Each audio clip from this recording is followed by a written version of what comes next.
A very good afternoon to all of you. I welcome you all to ICF Travel Series Break Free, which we have been doing without a break since last October. And we did a session with Indranil Kar in January. And today he is back with us to do another session at very short notice. And the title for today's session is Beyond Ladakh. So, Indranil, over to you to give a brief intro about yourself and then you can start your PPT. Okay, good afternoon, everybody, and thank you, Vivek and ICF, for giving me a second chance for this. Well, the last time when I was talking, I was talking about myself much more and talking about everything that I've done actually. So today is a more concentrated trail which I'll be basically talking about. Well, about myself, I'm an explorer. You can say I'm traveling the mountains for a lot of time. So and really exploring the various facets of Himalayas, Indian Himalayas as a matter of fact, and also Nepal Himalayas. And apart from that, I also run an adventure tour operating company, which gives me a lot of opportunity to move around the Himalayas with my people and my clients with whom I go. Now, today I'm specifically will be talking about Ladakh. So last time I was speaking about all over the place, eastern, western, central, all Himalayas I was talking. So today I'll be talking about Ladakh and what are the kind of opportunities we have in Ladakh. Even though most of the people who are here have gone to Ladakh, I see some people who actually trekked with me also who are here as participants. I thank them all for joining this. And to start with, before I go into the presentation, I would want to talk about as Ladakh as a whole, because the tourism part in Ladakh has started like recently, I would say, but now it is pretty much picked up, and we are traveling there by two ways. That is, we are going by car from various sides, from Kashmir side, from Himachal side, and the other thing is, and then we're doing the whole car trip and going to the different lakes and high altitude deserts and lakes and everything. And the second way we do it is by foot. Now, I would say there are three kinds of treks specifically in Ladakh because it's land of high passes. So what I feel is one is it is basically all high altitude. Fine, we understand it's high altitude, and the trek start only the lowest trek in Ladakh starts at like 3,500 meters. So it makes it a high altitude from from the word go. So either you are trekking in one valley like Sham trek, and there are a lot of other treks like that where you're just walking in one valley and you're going by the valley and then going from one point to another part of the valley and you end it there, which we call a much easier trek in terms of altitude and altitude gain and also gradient level.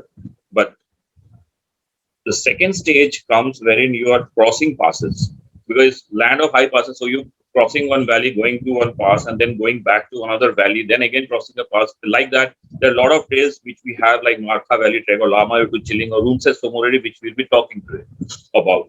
And the third one is basically doing a summit. And there are a lot of marching peaks which are there in Ladakh, like this Top Kangri we have Mentok Kangri. Mentok is a bit technical, but it depends on conditions, but you can do it. And then we have Kangyatse and a lot of other peaks which you can do, and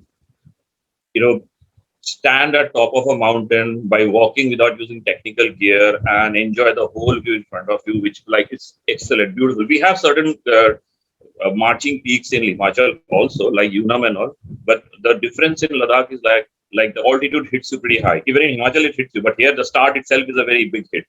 So that is something. So we broadly categorize the treks in Ladakh in these three segments. In fact, now coming into the difference between which I want to talk about is the when you travel by car and when you're walking.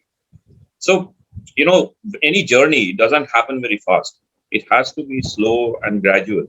And when you're walking, I understand there's a lot of physical fitness required, a lot of things like, but yeah, you can do that and you can walk. Suppose you're getting into Leh and going into Pangong, Nubra Valley, all by car.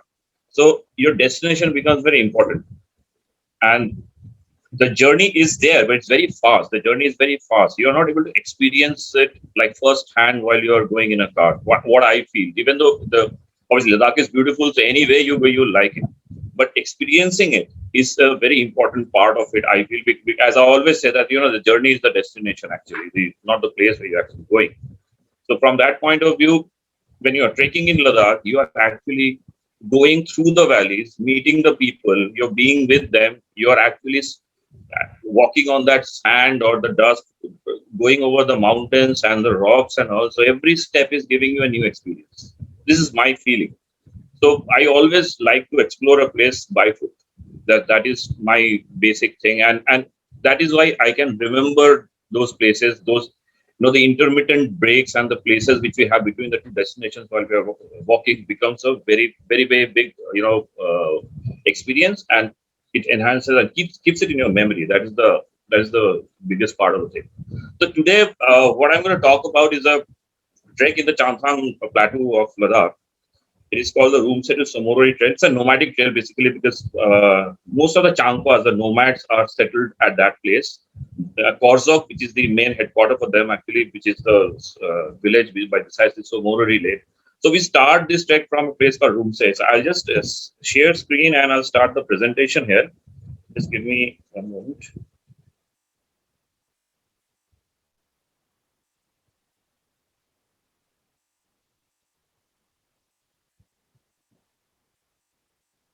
Okay, so is it visible to everyone?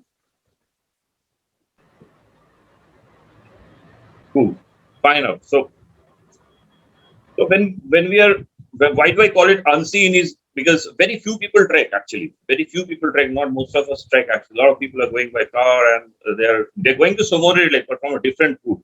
Here we will be crossing valleys after valleys, passes after passes, and we will be reaching that place. To give you an overview of it, I have this. If you can see this map, it's a satellite the same which has been made. So if you see you on the west side of this is the route which you see the circles are the campsites which we have over here, basically. So we have 8 campsites over here. The last one is Korzok, and we start from Rumse, which is at 4,170 meters, and we end at 4,550 meters. But in between, we have like 1, 2. These are the passes. So we have 1, 2, 3, 4, 5, 6, 7, 7 passes, and so you have the Shokar Lake out here. You're crossing by the side of Shokar Lake. This green line is actually the trek route, which you can see. So it is going like this, and then it's going by the side of Shokar, and then crossing over, and then it's going to Korzok, which is Somoroi Lake, and where it is finishing. Now, the good part about this trek is that when you start from Rumse, and when you reach after 3 days to Shokar Lake, you have the roadhead at Shokar. So, which gives us a very good leverage, because if anybody is not well, the person can actually get a car and go back from here to Leh. Or if people have less time, they can straight away from Leh come to Shokar Lake and start a trek from here. So that shortens the day, basically days actually. Otherwise, you have like 8 days of trekking. You can do it in like 4 to 5 days of trekking. So that is the whole profile of the thing. So now if I go into the altitude again, so look at this. These are the campsites, and this La, which is Khamarla, Mandanchanla, these are all the Las. These are the high mountain passes which are crossing basically in this whole course of this trek. Basically, if you look at you start on Rumse and look at the gradual rise, it is like pretty much high up. You go to this is the Khamarla, which is basically day 2. Day 1 we start from Rumse, we go to Khamar, and then we go to Khamarla. This La is a pretty for the second day of trekking. This is pretty much higher. And then if you see, it gradually goes up and comes down. And then again, you have this Shipukla, which is going up. So basically, if I overview this, if you see, this is like 1, 2, 3, 4, 5, 6, 7, 8. 8 places were all above 5,000 meters actually out here. So when you're doing a trek like this, you need to have a serious acclimatization, basically, because you cannot just go to Leh, do a 1-day acclimatization and then start this trek, because you're anyway starting this trek from like 4,200 meters. And it is like straight up walk. When you see the photographs, you'll understand how barren it is and how beautiful it is at the same time. So to start with, it is about getting to Leh. Now, there are 2 ways we can get into Leh. One by, again, driving from Manali. and one is by flying. So I'll talk about the flying part here. We can start talking about the Manali to Leh drive, then it will overshoot our time limits we have out here. So this And is cycling also. One more option. sorry.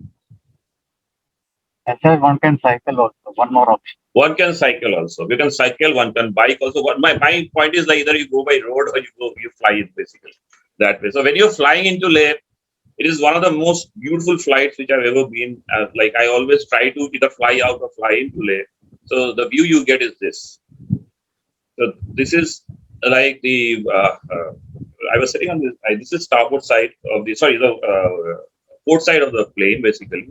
And if you look behind, these are the Pakistani mountains on the far end.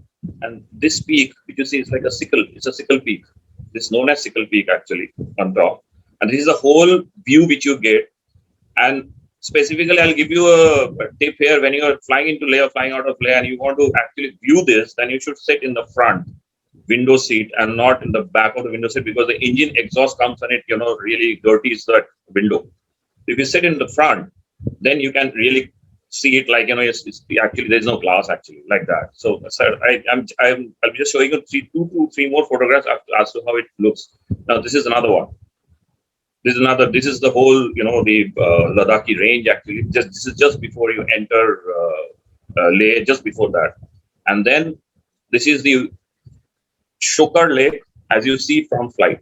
This is again on the port side, and just 10 to 15 minutes before the flight lands at Leh, if you look down, you see this is the Shokar Lake, and those white things which you see all over the side of the lake are salt, not snow. So during the room summary trek, we actually travel from this side. If you can look closely, you will see the trail also going. It's like going like that.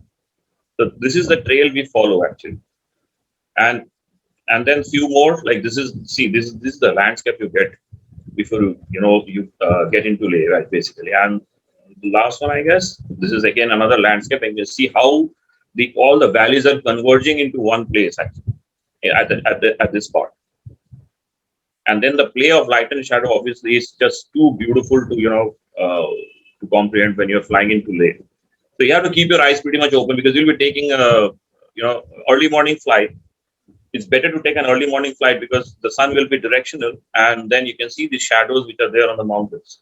So which becomes a delight for the eyes basically. So don't sleep on a flight to Leh. Never sleep. You should always take a window seat and always look out. Always look out, and 25 minutes into the flight, it's a 50 to 1 hour duration of flight, but within 25 minutes, start seeing views which are beyond your imagination actually.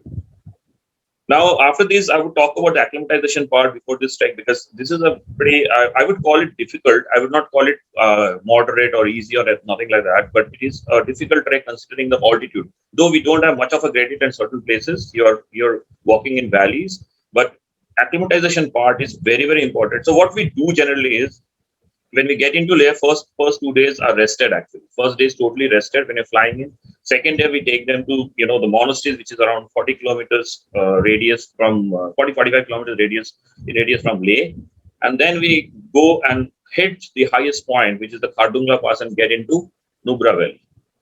So when we get into Nubra Valley is a bit lower than Leh. So what happens when you go to Khardungla Pass, you stay there for 30-35 minutes, and then you go down to Nubra, your body is acclimatizing and understanding how much oxygen I'm going to work on, basically. So one night spent at Nubra Valley, and Nubra Valley is again, you have sand dunes, you have Bactrian camel rides, and it's a touristy place, I understand. But then from acclimatization part, this is like serious. This is not unseen Ladakh. This is pretty much seen Ladakh.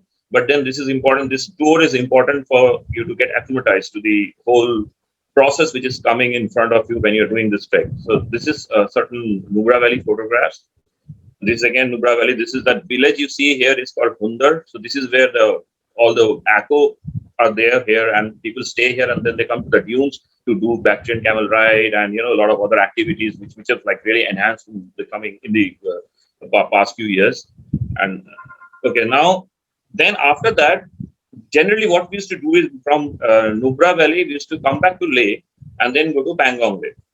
So now this road has opened up from Nubra Valley to Pangong. It's called the Shyok Valley River. There's a Shyok River which passes parallel to the Nubra Valley, and this is a road by the side of it. So what the good part which happens in this road is that from Nubra Valley you don't have to come back to Khardungla Pass, go to Leh, then again climb up Changla Pass, which you have to cross by to go to Pangong, and then go to Pangong. You can straight away go through the Shyok and reach Pangong. So this is Pangong, and this is a lagoon which is there. And then while coming back from Pangong, you climb up Changla Pass and you come back to Leh. So then what happens is you're crossing those two passes only once. You're not crossing them twice, right? And in the process, you're having a seriously good acclimatization. So this is this is Pangong. This is another landscape from Ladakh. This is like this was another acclimatization trip which you did towards Ramayuru. And this is basically the Kargil Srinagar highway, basically. And you can see the the layers of mountains and the shadows and play of shadows and the kind of colors which we have out here. Okay, now coming back to the main point here. So this starts from a place called Roomsay, which is 80 kilometers from Leh. So generally, you don't have to stay back at Roomsay. You can straight away drive. The road is beautiful. This is basically on the Leh Manali highway. So you go to Roomsay and you can straight away start the trek from Roomsay because that day you don't have any pass. So I have not arranged the photographs chronologically because if I do it, then I'll take 3 to 4 hours to do the whole show here, which is Vivek is not permitting me to do that because we have a timeline and we'll have to do it that way. So randomly, because I chose 3-4 places in this trek which are supremely beautiful and you can really enjoy in this trek. And after that hard day's walk, because these are long walks, these are like 19 kilometers, 17 kilometers, 21 kilometers walk every day. So when you reach these places and you see the vista in front of you, the whole thing goes out. This is great. This is what I really deserve this after doing this hard work. So if you start the trek, so this is the way you start it from Roomsay. So you can see the gradient. It is in the camera. It is not appearing to be like seriously bad gradient, but it is it's good. Like the gradient is pretty much good and then on top of it you have high altitude, which is hitting you pretty much big time. So this is a start, and in this trek we have basically all the So we have the ponies and the horses which carry our luggages and all the tents and all the logistics. And if I show you from where I have come, then you'll understand the gradient. You see the green part here. So that is the place. That is where our camp was. So you can understand how much we have climbed up. This green part, you can see the small patch out here at the far end, right? So, and these are long walks, seriously. So whenever you have to prepare for this kind of a trek, you should be able to walk with yourself for long hours in the mountains and also negotiate the gradient and high altitude. That is why that acclimatization part which I spoke about before was very important before you even embark on this trek. That's the thing. Okay, so this is one of the campsites which received snowfall. This is called Tisaling. This place is called Tisaling, and you can see the snow-capped mountains. They didn't have snow the time we came in, but snow fell in the night, and this is how it looks. The whole place, how it looks in the morning. This is like early morning actually. So I have 2 more photographs from here. Look at this is the whole campsite. Look at that, and we came from here. This black patch you can see. So you can see my cursor, right, which I'm showing. Yeah. So this is a patch we came in and we walked, and these are tent. This shabby looking tent is of the Ghodawalas. So what they do is they all stay, all 4 or 5 of them stay inside and they cook their own meal. They don't eat with us basically. They stay there only and they are in themselves. So in the morning they'll come, get the ghodas and they'll load our saman and go basically. That's the thing. You see, this is the place. These are our tents and again the Ghodawalas this thing. Okay, so if you look at this is the climb up which we have, and look at the views which you have all around the place. So it is not a dangerous trek wherein you're walking on ledges and ridges and you have the thing of falling down, but on the valleys only you're climbing up. You're pretty much climbing up, and you can see the gradient. If you want to make if you want to understand the gradient, you can see the difference between this person and the person down there. The distance must be around 300 to 400 meters. So you can understand, you can calculate the gradient this person is actually walking on. Okay, so While after climbing up from this on this from the pass, this is the Shokar Lake. You can see a bird's eye kind of a view from of Shokar Lake, and further the Changthang Plateau, which is there on the other side, basically. So we came from here. This green patch you can see, we came from here, so you can understand the the how it is doing. Okay, another view of Shokar Lake, and this is again we are climbing up to the pass, and we're going. This is not the second day basically. This is one of the views which I'm showing you. Okay, now this is going down to Shokar Lake. This is one day before, so you can understand the walk here. It is pretty much barren. It is pretty much sunny. It burns on you basically, and you're walking on this kind of path like that, and then you go there, and Shokar Lake is this is the start of Shokar Lake, and you go to this Shokar Lake part. I'm enhancing because this is a beautiful place. It was a huge lake which got dried up, and only a part of the lake is actually right now there. So you cross over to the other side on the road, and then you stay in a place called Ponganabu. So look at that. This is a Shokar Lake, and you're going down. So you can understand there is no problem in walking this kind of thing. If you can do long walks, that's it. There's no ledge, no ridge, nothing like that. But yes, long walk, very, very tiring walk. Every time I've been on this trek, I've lost some 7 kilos. Like it's pretty much tiring, pretty much tiring. But I'll not suggest this as a weight losing trek for you. Don't do that. But you will lose weight. But then you have to complete the trek to lose that weight. This is Shokar Lake from at the banks, absolutely on the banks of Shokar Lake. And these brown things which you see here are actually not sand or mitti. These are worms. So the concentration is so high that it's gone brown. So you can, if you look ahead, you can see these, these lines which are there. So that's what Shokar Lake, and this is when you do this trek, one of the days you'll be just walking by the side of Shokar Lake. On your left is Shokar Lake, and you're going. So this was what we saw from here also. This is the bank from here. We go like this, and we go here and then go behind this. And then we have the Oldang Tungla, the other pass, which we cross the next day. This is this is Shokar Lake again on the clearer part of Shokar Lake, and the reflection of the peaks and obviously the play of light and shadow which you have over there. Okay, this is the Ponganavu camp. This photograph is like I've posted it, I think, so many times in Facebook also. This is the this was Ponganavu camp, where this is a very ethereal experience. I must talk about this. It was raining before we reached. This was one of the treks in the room set already. And we reached Ponganavu. Our campsite was a bit far, maybe 1 kilometer more, and suddenly the rain stopped and the sun came and this rainbow came in. But my camera got wet because by the time I took out my camera again, it started raining on me. But this view was, I'm telling you, this is just 20% of what I saw. So Shokar Lake is a land of magic. From morning to evening, you get a lot of things which are way beyond our thought process and comprehension. This is the final listing. Like I've never seen rain, sun, and rainbow together in one frame, basically. So this is what that experience was. And see, this is again Shokar Lake. This is sunset on the clouds. So this is how it is. That's why I'm enhancing, like pretty much putting enhancement on the Shokar Lake part, because this is where I always suggest that you stay 2 nights when you're doing this trek, because then what happens is you get acclimatized also, and okay, you can see these vistas as well. See another one from Shokar Lake where the sun was setting. This is the stupa. There was a couple who were like taking photographs, and so this is the view which you generally get during sunset at that place. The very good part about the trek is that every day you're walking so much, and after that when you're resting, you're just reaching the campsite just before the sun goes down, and then you have the whole view and the whole play of clouds and light and everything in front of you. So you think that you actually feel that the nature is rewarding me for this work which I have done for the whole day today, basically. And then you have food, and next morning you get up and you again see you are at the same place.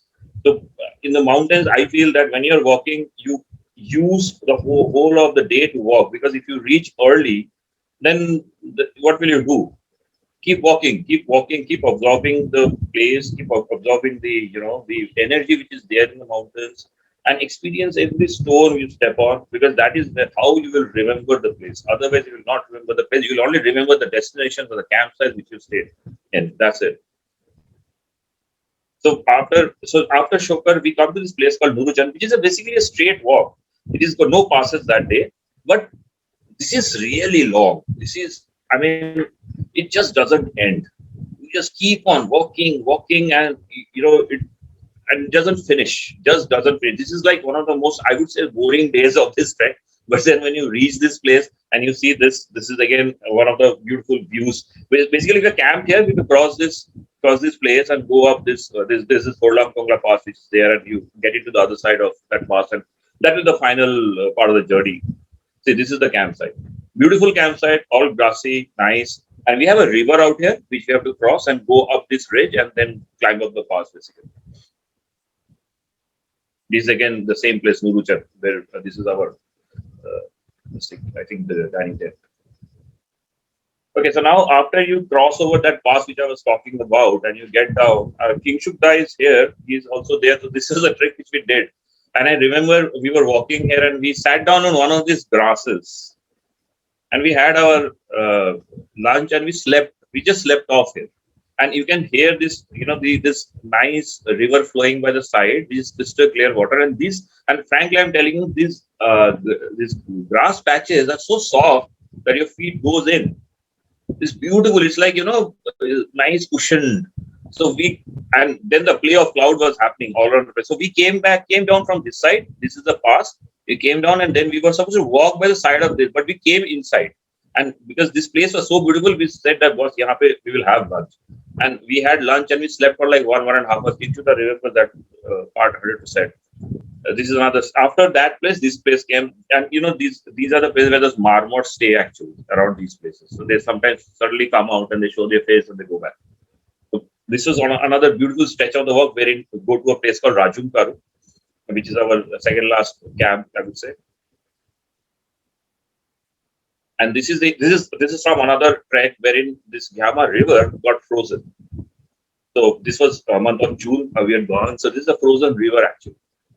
And we were walking, we crossed this part and then we walked from the other side, we were walking. So it's beautiful and it's like white. It's like seriously Chadar, as we call Chadar trek in Ladakh. It was seriously, but we went across the Chadar, not through the Chadar basically, because we didn't know what to expect on the, on the surface of the thing. Because generally the river, the middle of the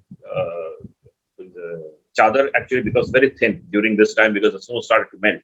Had we done it in winters like January, February, this would have been like ice. That would have been pretty much easier to walk on this.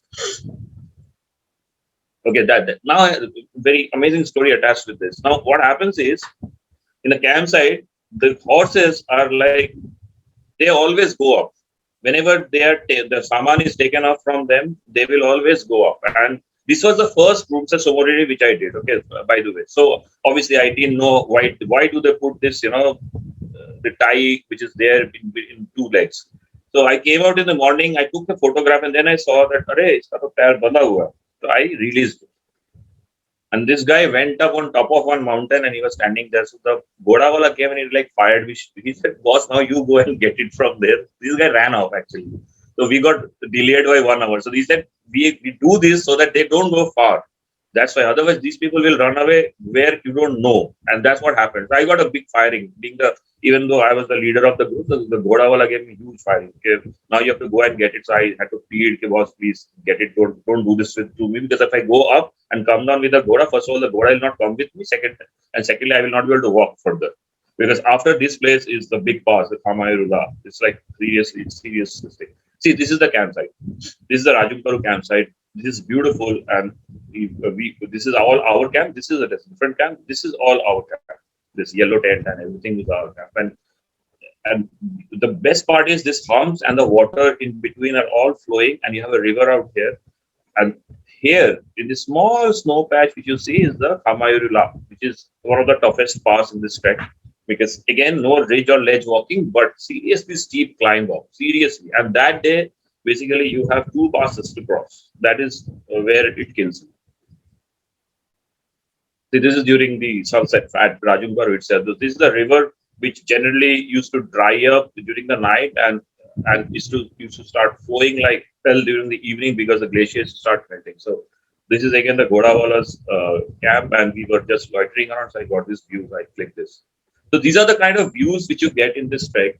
Colorful mountains, different colors, different light and shade patterns. And frankly, I've done this trek 7 times, and all the 7 times I have seen different views at different places. So I've basically accumulated the best of all for this presentation. And the most beautiful part is you are actually getting to know these Changpas who are having some 1,500 to 2,000 sheep, this Pashmina sheep basically. And 2 shepherd dogs are controlling the whole of it. Every day in the morning, you will see, on the mountain, you will see small dots, and thousands of dots moving up. And then by just before the sunset, everybody comes down, and the shepherd dogs are so meticulous. They get everyone down, and they are put in those enclosures which are made with stones, and all of them are inside, and the shepherd dogs are there. So it's a beautiful thing to watch these people also. This kind of control, so many sheep are controlled by just 2 dogs, but they're very ferocious dogs. Should not never even go in front of a shepherd dog when they are with sheep. If they are alone, they are the most cutest thing you can ever see. They'll come and they will come do whatever the dog people do. But then, if they have sheep, they're totally threatened and they will hit you. And really, they're very aggressive, very aggressive. And this is the place, Rajuk Baru, where you can see the nomads settlements here. This is one part of the thing. On the right further side is a huge settlement of nomads. And you can never find out where they're settling. It's totally on luck in this trek. You can find them at here. You can find them before reaching Boardwalk, as in Somori Lake at the last of the trek. You can find them much before also. So you will get to see them. This is guaranteed. But where you will see them, you don't know. They're constantly moving and with everything. And frankly speaking, they are pretty high-end cars. I saw Land Rovers and all that thing, Range Rovers and all they were driving. So a lot of money is there with them. But they stay really dirty. That's fine. But they have a lot of money. This is while climbing up Karsela. Okay, from Shokar Lake, I showed you 3 peaks, if you remember, whose reflection you could see on Shokar. These are the same 3 peaks actually. So Shokar is somewhere there. So we've come all the way, and this is the second pass. So we've come from there. This is our campsite somewhere here on the Piche, and from here we're climbing the the last Karsela or Jhamarla they call it. So after this, this is the last part of the trek where we camp around this part, and we are climbing up Yalung Nyalungla. That is the last part, Yalung Nyalung. Now, the Yalung Nyalungla, it is not a very high as in altitude wise, it's pretty high, but frankly, the walk is not. It doesn't tax you that much. Like we always have this feeling that, last pass aa raha hai, so it is going to be really bad. Like we will really struggle and. Yoga, woga. Nothing happens like that. You suddenly climb up, and suddenly you see the pass has come. And when the pass comes, the view is something which is different. And this was taken during August time, and I'll show you the same place that is taken in winters. So this is winters. Sorry. Okay, I've gone back. Okay.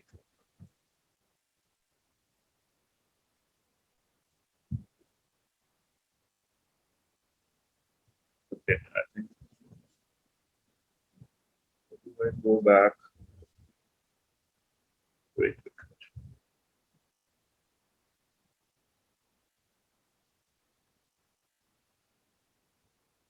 Just give me 2 minutes.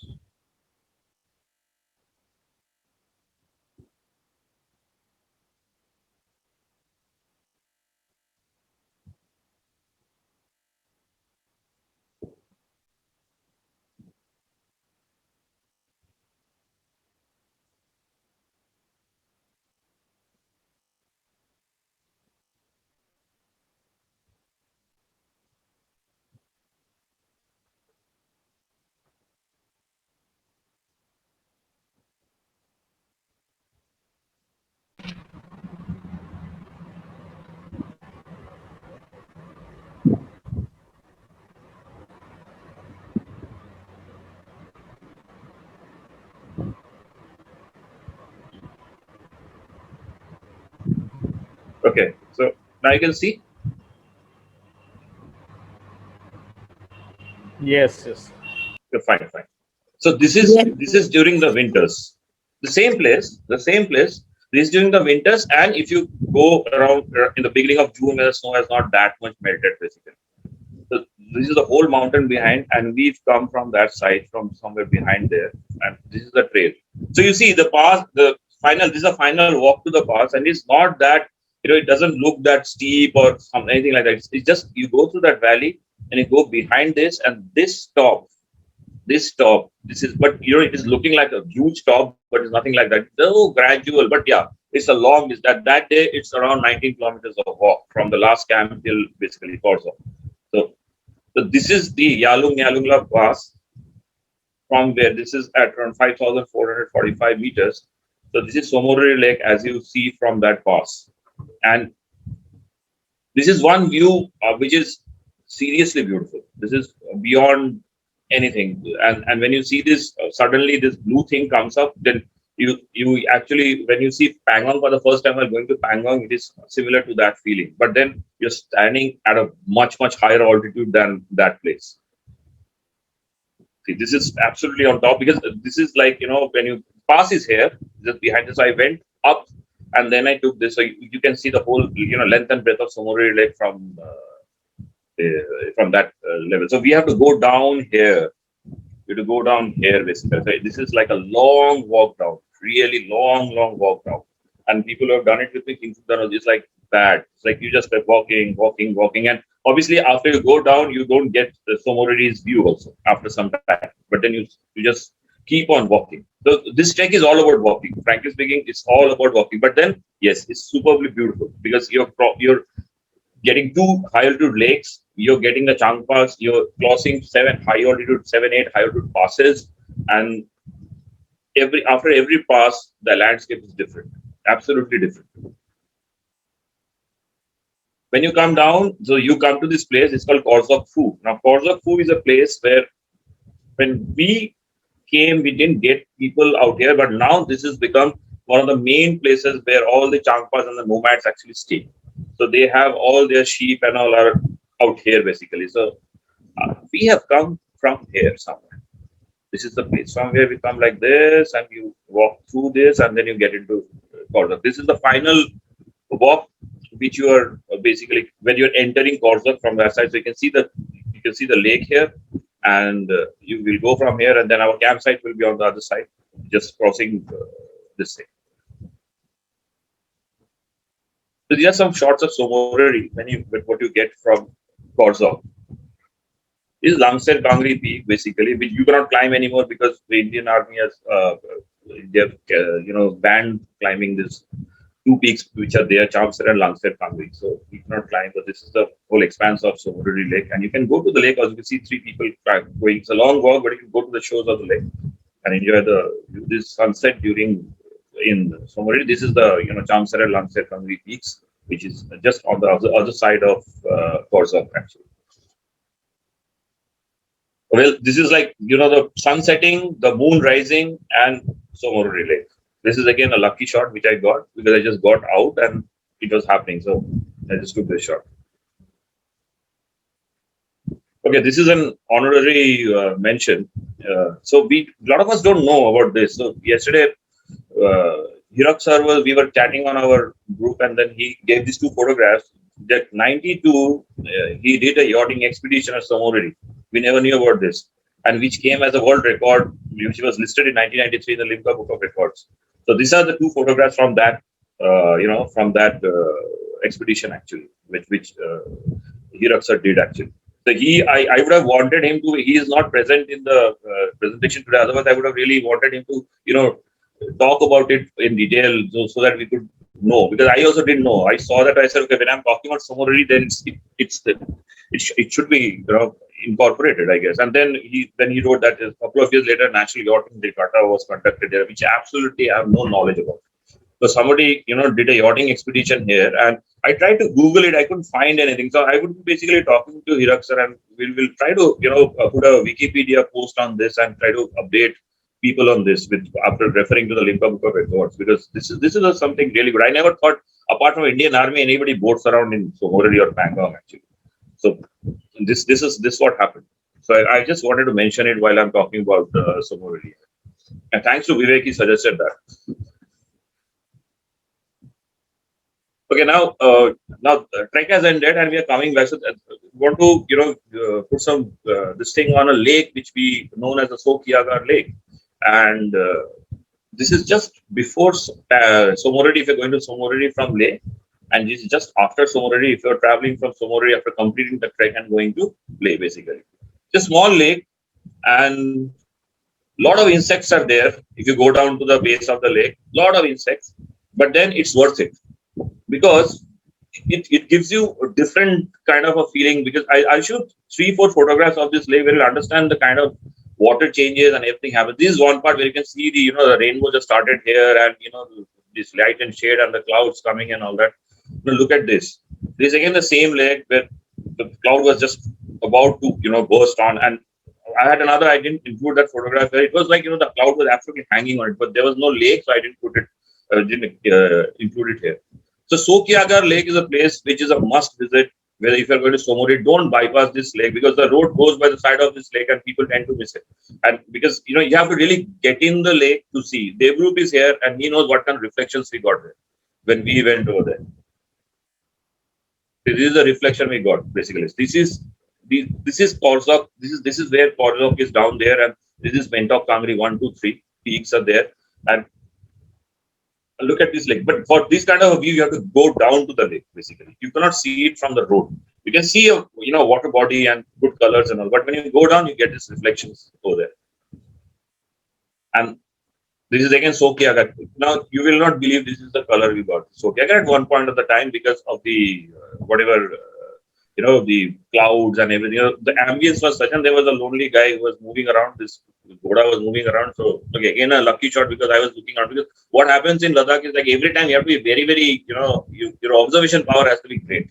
You cannot sleep off the drive. You cannot sleep off the walk. You have to just see what you have to see. And Devrup knows is to wake up at night and do start trails in Ladakh. Both of us used to, in Leh only, I know till 2 o'clock we were sitting on on our guest house's roof and we were doing start trail of Stock Kangri and all those things. So if you are to do serious photography here, then you should take time and go. Don't make a rushed out trip. There's no 6 nights, 7 days package for Ladakh. It should not be. It should always be more than 13 nights, 14 days or 12 nights, 13 days, because then you can see. What happens is if you are not acclimatized, you will go definitely. You can do Ladakh in 7 nights also. You can just fly into Leh and next day go to Pangong and maybe die at Changla. And if you don't do that, then you survive, but you not remember anything because you have to have a good mind to in fact understand these views and enjoy these views. Otherwise, you're just doing it to tick mark Ladakh ho gaya, Kashmir ho gaya. You should not be like that. Traveling is all about time and take out time. I tell my lot of people who say, we want to do Ladakh in 6 nights, 7 days, 7, 8 days. I said, just wait for another year, accumulate these leaves, make it a 14 nights. Do it all and understand the place. Go. So they always say, no, hum wapas aayenge. We'll go again. I said, do again. I'm not saying you have to do a once only. You do again. But then when you do a 14 nights travel, the next time when you come, because of your good experience in the past, you can travel, you can plan it in a much, much more effective way. And you can actually incorporate places which you have not seen. Like there are two facets of Ladakh actually. One is landscape, one is people. So there are a lot of people photographers who go to only villages, Da, Hano, and Panamik, Somul, Turtuk, Hang, all these places. And there are a lot of people who only come for landscapes. They are interested in people. And I have seen one thing: people who are interested in landscape are also both interested in people. But people who are hardcore people photographer, they are not that much interested in landscapes. They will rule out Somorodi. They will say, take me to Korzok village. I'll shoot people in Korzok and I'll get out. Pangong, they don't want to go only because Pangong, you don't have a settlement over there. The settlement that you have over there, and now Parkwik settlement is gone. Anyways, for the tourist settlement, there was no local over there. So Tangstay is another place in Pangong, but nobody likes that place. So people are more interested in going to Batalik sector and then Hanu village and Turtuk and all these the Timos Gang villages, and they want to get the culture of it. So it's always good whenever you're making a group like that of people photograph, take landscape people as well as take the people who do people photography. Then you get the whole place because frankly I am one of them who doesn't do people that much. If I could get good landscape, most of the time forget. But then if I go to Turtuk, there is landscape, it's the same landscape. So I go down to the fields and I take some very nice shots of people in the farms and everything, because they have very typical features which are very different from typical Indians, I would say. So Tuk-Tuk was basically part of Pakistan. So, and the rules and regulations are different over there. And over there, when we go, we are given food in silverware, which is 200-300 year old, which they have got from Pakistan actually. So these are the things, and in Tuk-Tuk you can go and eat cherry out of the tree. Basically, you can just pluck and have it, and everything is organic. So these are another facet of Ladakh, which we can discuss later. And so today Vivek told me that last time I had given a lot of three videos I'd given, right? So this is a video. This is a very small one actually. It's not a very big video. I just incorporated it just 2 minutes before we start the session actually. This is a video of Rumsa Sumore trek I had taken from my drone. This was the last trek which I did, Rumsa Sumore. That was in 2018, I think. 19 I didn't do, and after that we were hit. So this is 2018 June. A lot of people have seen this, but I still play. It's a very small one actually. Just playing this.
Okay, you can hear me, I guess. Yes, we can hear you, but there was no sound in the video. All right. Okay, but I could hear everything. That's why I said that the video is pretty, problematic when you're putting it on Zoom actually. But I think this will come in the recording. Will it be? I'll give you the recording separately. I think. Then Okay. I'll send it to you. Then you can just attach it at that place basically. Okay, so coming back to the trek. See, the best time for this trek should be from June to August. In fact, even till August end, I would say. If you want to get some amount of snow around in the route and all, I would suggest you do it in June beginning to 15, 16. You'll get some snow like that frozen river and all, which I showed. And if you want real good clouds, because photographers always look for a lot of clouds so that they get some depth in the photographs, and then it should be July, August. Then you get a lot of those clouds and all, everything which I showed you were all August. Kingshuda, we started the trek on the first or second of August, I guess. So we got a lot of good clouds and everything.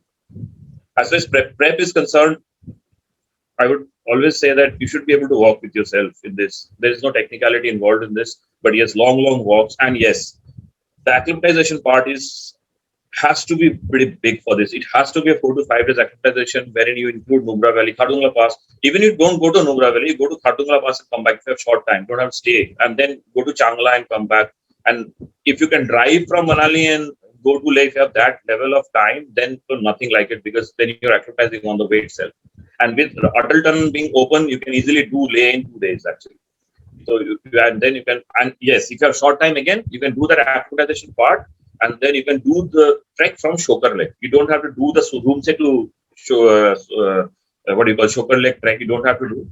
And frankly, the most beautiful part of the trek starts from Shokar. If you ask, the most beautiful part, it starts from Shokar till Korzo. And while on the last but one, the second last day, you have 2 passes to do. So last time when I went, I didn't do 2 passes in one day. I stopped in between. So there's a place called Khama between Khamarula and Katsela. We stopped there, and it was a beautiful place. So then what happens? You're doing that 4 day, last part of 4 day in 5 days actually. So if you don't have that level of time, you can actually complete this whole acclimatization part as well as the trek in and around 10 days and get over with it basically. And what else I want to talk about? Okay, there is no signal whatsoever, no BSNL also, by the way, nowhere.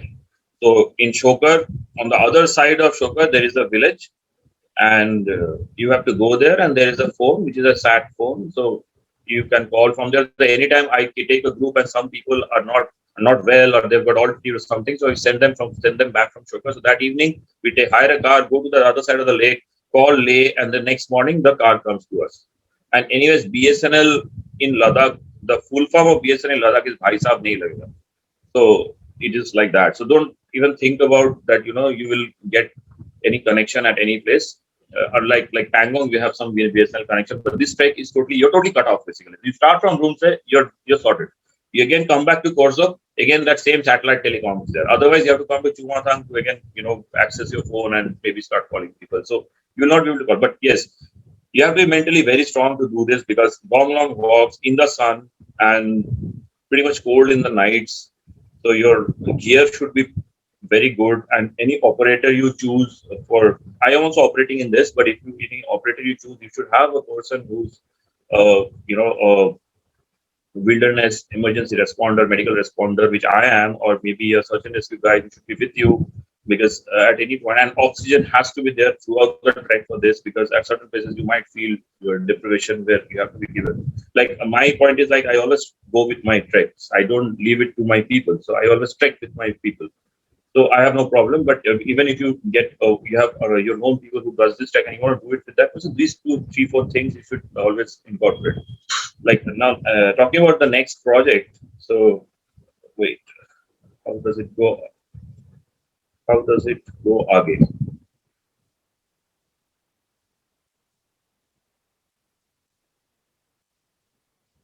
Okay, so talking about upcoming trips, what I'm doing is Janskar.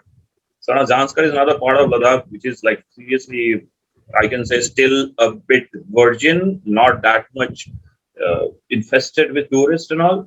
So a friend of mine, his name is Nilakya, he's I think there today. He's with me, Nilakya Datta. So he started this company called Scapes. He's a photographer himself. He's a wedding photographer as well as a landscape photographer. And he started a company called Scapes, wherein he wants to give opportunity to a lot of landscape photographers. And he himself is a mentor. So he wanted to do a trip which is like really which people don't do. And we were talking about this trip for a long time. So the trip is this. Now we are starting on the 31st of July, ending on 13th of August. Where what we are doing is we are making it not a homestay kind of a trip, but totally camping trip, because this is going to be a photographic trip. So what we are planning to do is we will be camping at serious exotic locations where people don't camp. Like if you know Zanskar, there are a lot of places where we have twin lakes, which you see in this photograph itself. So we'll be camping in between these 2 lakes. We'll be camping by the very side of the Drangdrum Glacier or Peninsula. And we'll be camping at high altitude villages in their grounds and not in the guest houses, because we know COVID is there and I don't want to, get into the villages and stay there. So exclusions and inclusions are all written here, and this is going to be Nilakya is going to be mentoring this thing, and it is, you can say, not mentoring, but we want to travel, learn, and share. It's going to be a 13-night, 14 days, and we'll be exploring the newly opened Shingula from Manali, which is a newly opened pass which is going to Janskar. And don't have to, I will not go to Leh, but we'll only go from Shinkula, we'll be going towards Suru Valley, and we'll be camping at Suru Valley, and then come back the same way basically. So it's 39, 14 days from Chandigarh. This is the thing, and the beautiful part is Nikon is our equipment partner there. So Nikon is going to give us, I think, 2 cameras. I think the Z series and with some 3-4 lenses. So participants will be coming and they can click some photographs from that, and also we will be publishing a book, which will be the photographs taken by the participants, and it will be given to them, and then online. So this will be very good for people who are aspiring to be landscape photographers. So we will have an astrophotography guy also with us, Tanay Das. So he will be teaching astrophotography at night, and absolutely at those locations. So it's all camping with genset for your charging your thing. We'll be traveling in Fortuners with support vehicles and everything. All meals will be cooked at that place. So no village cooked food or no cold food, nothing like that. So if you think anybody is interested or you are interested, you can just I will send the link to Vivek, and you can go through this link and understand as to how to go about this. We have very less time though. Starting on 31st of July, ending on 13th of August. So this is the next project which I'm doing, and this is going to be an exclusive trip. And this itinerary, it took all my experience to make this itinerary basically, because we are not staying at places like Padu, like that's where everybody stays. So we are really going to Sani village, and we'll be camping by the Sani lake actually. We'll be doing the Fuktal trek, which is from Purne. So we'll be staying in Purne. Another very important thing is we'll be camping at the base of Gumboranjan Peak, which is the most one of the most revered peaks of Zanskar. So after crossing Shinkula, you get down to Kurgia, which is a village called Kurgia. From there, 12 kilometers of hard drive. It is all 4x4 drive. Will take you to the base of that peak. It's a beautiful conical peak. So we'll be camping there, and we'll be exploring the night sky, and we'll be taking some astrophotography. We'll do some astrophotography over there. So Nilake's venture, I am on those escapades. I will be doing the travel part. All the logistics will be handled by me, and equipments will be handled by Nikon themselves. So that is what we are looking at. Right. So I guess I'm at the end of my thing, and Vivek, can you initiate the Q&A if anybody has? Yeah, sure. Thanks, Indranil, for another exciting webinar and breathtaking photographs that you always share. Yes, Devroop had a query regarding the climate and the temperatures.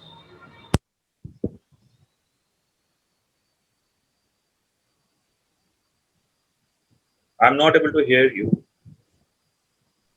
Vivek, you're not audible. Yeah.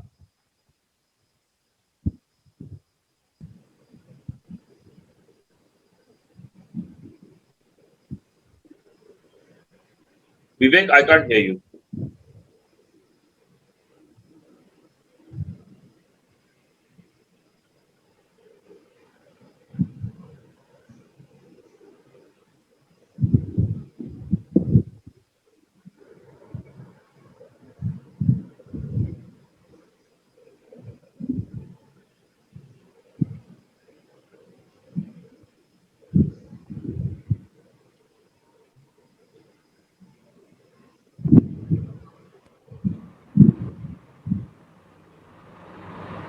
Indranil, can you hear me now? Yes, I can hear you now. Yes, tell me. Yeah. Devroop had a query on the weather and the climate part. Okay. So can you? Yeah. So I think I told that if you go in the month of June, don't venture during the month of because of global warming, we're not getting a lot of snow, and certain times we are not getting this thing. But I'll go by the the trend which we maintain and we adhere to, is that June to August end is the very good time for doing this. And obviously July, August, it will be a bit on the warmer side, because while you are walking in the lower, going into the valleys and all, it'll be warm. But yeah, in the nights it's cold. But yes, you want to make it exciting, go in June 15th till like July first week. Then it becomes exciting. You get the snow-filled river, you get good weather, and maybe some drizzle. See, there is no torrential rain in Ladakh, right? But you might get some drizzle. But yes, with drizzle, you get the rainbow. So drizzle is welcome. Get wet, get the view. That's what I would say always. So rain always comes. In Ladakh, when the rain comes, the clouds are scattered out. When clouds scatter out, the sunset is exquisite because it's all absolutely, is reflecting on the clouds, and then it's falling on the landscape, which gives you the light and shade kind of thing, which is beautiful. Yes, Devrup, does that answer your query? I guess. Yeah, I think he's not able to unmute. Yes, Sudhanshu. So yesterday you were discussing about going on this trek on a bicycle. So can you tell us something more about what you are planning? Hi Vivek, hi Indraneri. Hi, What a Sudhanshu. Hi. lovely, really loved the presentation, and it got me so thrilled that I don't want to wait for my expedition anymore. So I actually had planned this route in 2018, and I had started doing it from Rumse, and I went till up to Kyamarla, which is the first pass. So I couldn't go further because my stuff was not working and I had a serious problem. So I couldn't recover and I had to come back. But this year again, Kishan is also here who has joined. Abhiroop is one. We three are doing this route again in the month of September, first week. And we are starting again from Rumse. So first we'll be doing the Zanskar Valley on a cycle, and then Zanskar Valley through the newly opened road to Leh, not the Suru Valley, through Parfila, Hanumil, and then Singila, Lingshed, and to Leh, and then get to Leh, and then to Rumse, and then the same route you have done 7 times, which is like phenomenal and amazing. The views was so like calling, I would say. I'm like, it's just dying to get to these places. It's so remote, and I, in as a cyclist who loves adventure so much, these places are like, are always on my list because the remoteness, it's something you cannot get by doing, let's say, Manali, Leh, or even Zanskar, I would say, because I've done Zanskar 2 times already, and I just crave for remoteness. So this place really got me interested. I had a few questions. Even Dhruv, who was here earlier, he also had a question about the water sources after Kamarla. Also, he was asking that is how much of the route is, I don't know if you can answer, but how much of the route is cyclable? How much of the route you can cycle? I pretty much know that you have to drag the bike on the passes and then do a downhill, but you must be knowing something more about it because you have done the whole route so many times. Yeah, so I would say since you have done till Khamar, you can cycle till Khamar, right? Khamarla, okay, you have to drag it up, but you can come down and you can go till Vandanchal and go to Tisaling all by bike. That's not a problem. Okay, from again, all the climbing ups in the pass, apart from the Horlam Tongla, which is the Nuruchan, from Nuruchan when you go to Rajumkar, that pass, that you can climb up also.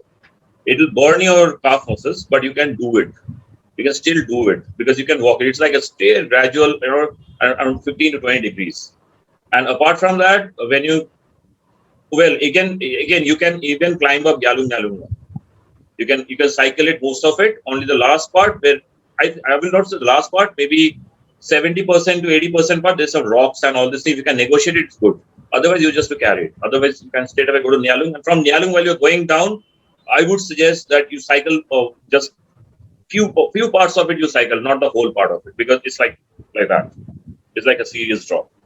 So when you start from Yalung, first maybe 2 kilometers, don't cycle. And after that, when you are about to reach Korzakhu, straight away cycle it out. That'll be the thing. And as far as water sources are concerned, there are 2 kinds of water sources over there, which in my 7 treks I have found out is that one is the spring water also. It might look very less, but they are constant source of water because they're spring water coming from the mountains inside the mountain, not the glacial water which gets frozen in the night and then doesn't come. So those are the common water sources we use for our camping and stuff, right? So in my last trek itself, when we were going to the second last pass and going to Khama, before that there is a patch of land where one of my person was not able to walk. So I saw a small water stream flowing by, very less water. So then, and the water was warm, not that usual temperature, it is a bit warm. So I understood it is not coming from any glacier, it's coming from inside the mountain. So it is not going to freeze in the night. So even my guide said that, sir, ये तो freeze हो जाएगा रात को because the glacier, because ये glacier का पानी है ही नहीं. So this whatever flow, you're getting less flow, but it's going to continue to the whole of the night. And then it was there. And so you have to find out such sources, because when you're cycling, your places to stop may not be the stops where you want to actually, which are the normal pit stops. Maybe you don't stop at Tisaling. Maybe you go ahead if you reach early. You say, okay, chalo, we'll go ahead. And so there are a lot of water sources over there.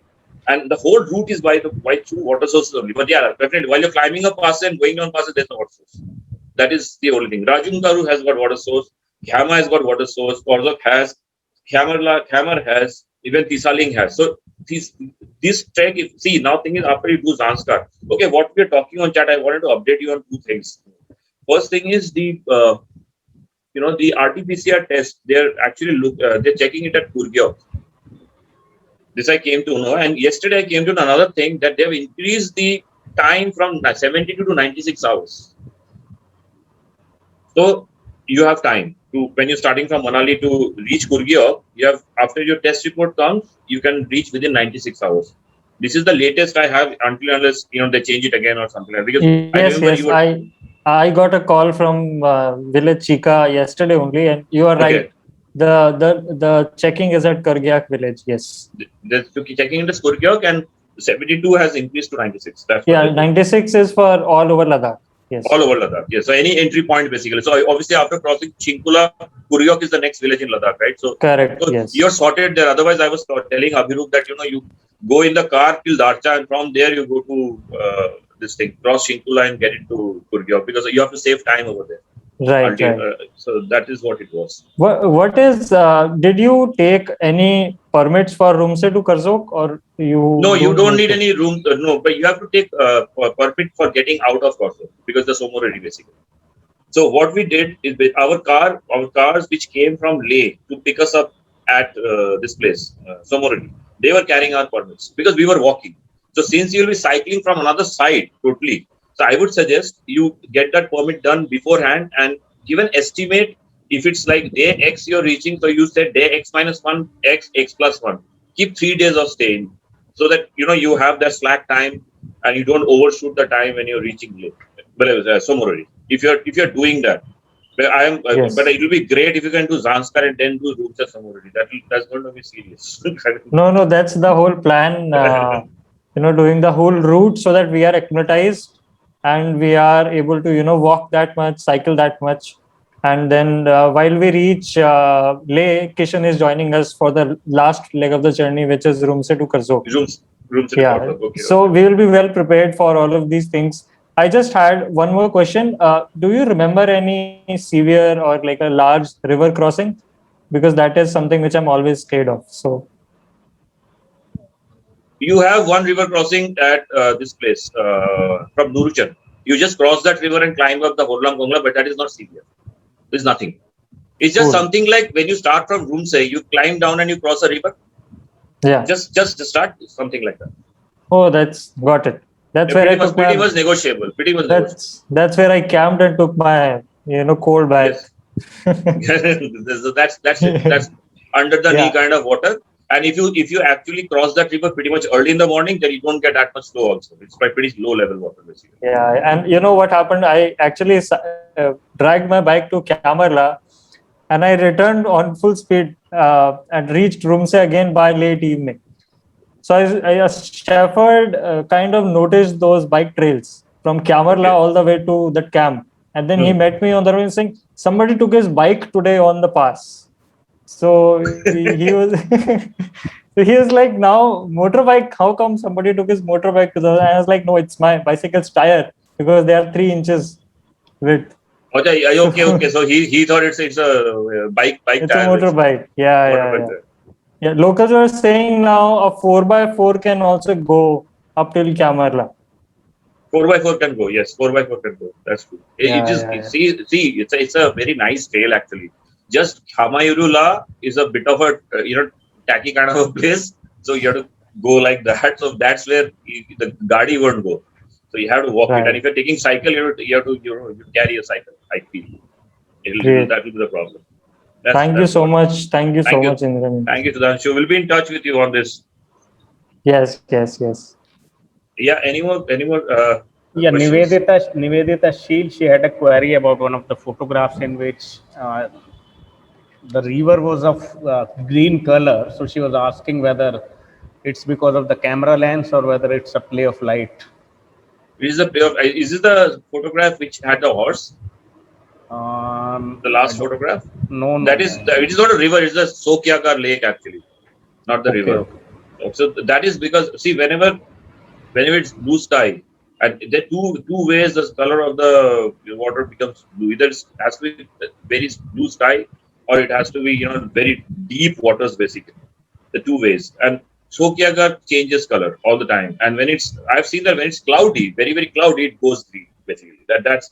But yes, I was using a polarizer on my camera, so I definitely polarized so the contrast went up. Definitely, that has happened. A Okay. circular polarizer is what we use for landscape photography, so get the contrast right. Basically, that's all. Yeah, thanks for clarifying that. And we would also like to hear from Nilakya Datta if he can unmute himself and give us a brief intro about the photography tour which Indranil mentioned at the end. Nilakya is there. Yeah, I can see him in the participants There list. is. There is Nilakya. Yeah, am I audible? Yes, Yes, you are. yes. Great. So we are organizing this photography tour to Zanskar starting from the 31st of July. Um, so it's basically, I mean, a venture that me and Indranilla has partnership in. So that is how we are going to go. So Indranilla, I mean, if you can brief a little bit on the same. I am actually, I mean, in the middle of something, so I was just listening to all this. So we can tell a Yeah, little bit. I have told everything about it because I showed our poster and I spoke out of everything. So if anybody wants to basically inquire about it, they can connect to me or Vivek also. I can give the link to Vivek, or I can post it here also. Yeah, Should I post the link here? yeah, you can post. Nilakya Indranil did tell us about the tour and he shared the dates and all the details.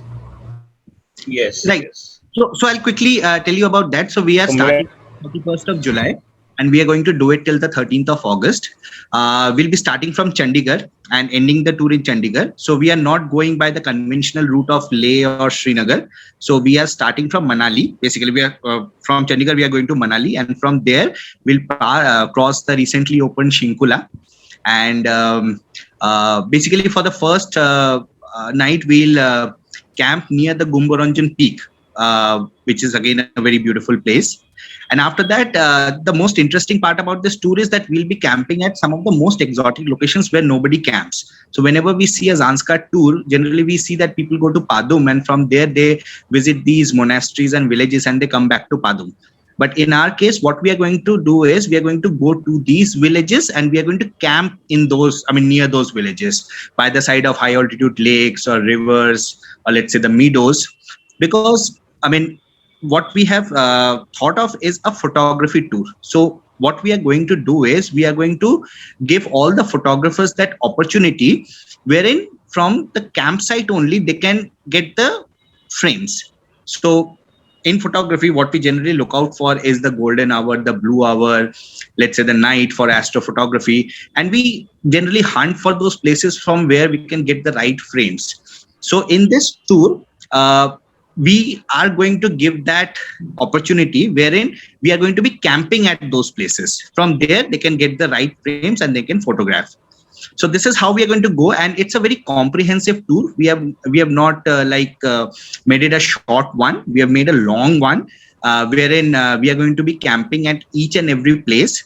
We are going to give ample time to the photographers so that they can, photograph the places. And thanks to Indranilda has given us some of the very, exotic points. Like, for example, generally people, what they do is they camp at Pensila for capturing the Drangdrung Glacier. during the sunset hours and the night hours. But Indranilda has offered, wherein he has said that we are going to be camping between Tatso and Langso, which are the twin lakes just below Pensila. But the altitude of these two lakes is higher than Pensila, but it is a little down from the pass. So we are going to be camping in between those two lakes. And from there, we are going to do our photography. And then we are going to camp at Rangdong. We are also going to go to Suru Valley. And from Suru Valley, we are not going to exit Zanskar through, let's say, Leh or Srinagar. We are again going to come back. And another most interesting part is that on the 12th of August, we have the meteor shower in place. So on that day, we are going to be camping just below Gumbaranjan Peak. So, I mean, that is the way we have planned it, so that, I mean, we are there at the base and we can capture the meteor shower with a beautiful backdrop. So all the elements are going to be in place. We just have to apply the right techniques to get the right photograph. So that is how we are going to do it. And Indranilda's organization, On Goes Escapades, is providing all the logistics for the same. And since he has been in this industry for a long time, doing it for the last 16 years, so all the facilities are going to be top-notch, excellent.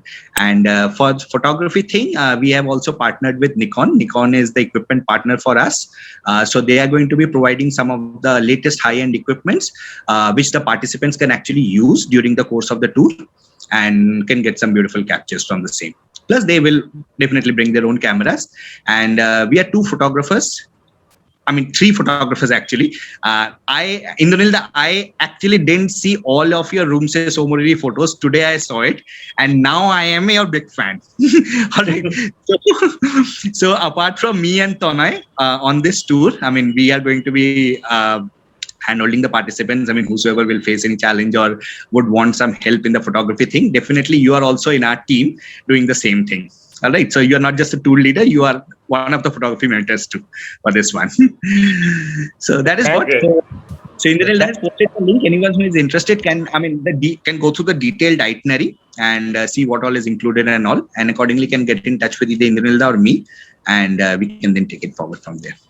Yeah, thanks, Nilakya, for giving us the details. Devanand Paul has a query. Devanand Paul, you can unmute and ask. Yeah. Hello, Indranil. It was a wonderful presentation. So I've been to Ladakh earlier for a week, but the way you have taken us through, it's very interesting. So definitely I should do that one. So I was just wondering, what is the preparation you require? Because you should the way you have to keep your body fit. So should you keep practice walking or per day or something? How you make yourself fit for that? For trekking, since this is not a technical thing, and it is most of the thing is, acclimatization will be done basically, which I told you that you will do the acclimatization by going to various places and you'll be acclimatized. That's one part of the story. Second part is endurance.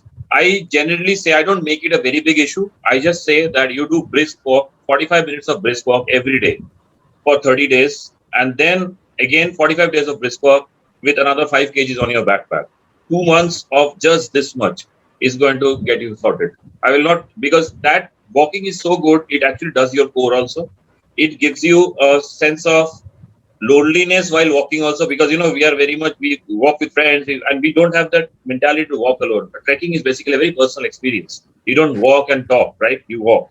So you have to have that tenacity to walk long hours, and for that you need your legs to be strong and your core to be strong, and definitely your minds to be strong, which is something which cannot do by exercise, which is to be trained basically. And if you have been to Ladakh and you have been into this, then your muscle memory will kick in the point you step onto rooms and you start walking. This will be like the thing. Yeah. So how much of weight you can take or carry along? See, not only the backpack. I'm saying for the other stuff. For the other stuff, see, if you go with me, I'll tell you about myself. So generally, for participants, only carry their one wind cheater, one water bottle, and some knick-knack snacks, and some medicines or something in the backpack, and plus a lunch box which I'll give you. Apart from that, the whole luggage should be packed in a duffel bag which can be around 15 to 20 kgs. And you can get it and it will be carried by the mule with your these things. So two-way packing. One is day pack, one is your duffel bag. Basically. That's it. Okay, thanks a lot. Thank you. Thanks a lot, sir. Thank you. And, Thank you. and the last one is like, how can we in touch with you? Because because with the current COVID, it's very difficult because I live outside the country, so it's difficult to come back and move. So So whenever it opens up, what I'll do is I'll put my number in the. Can you see the messages which are happening here? yes. I can just give my number out here. So is there a Instagram or Facebook or whichever? I have Instagram. I have Facebook as well. So wait, I'll just give those links also. That's my phone number, and just give me a second.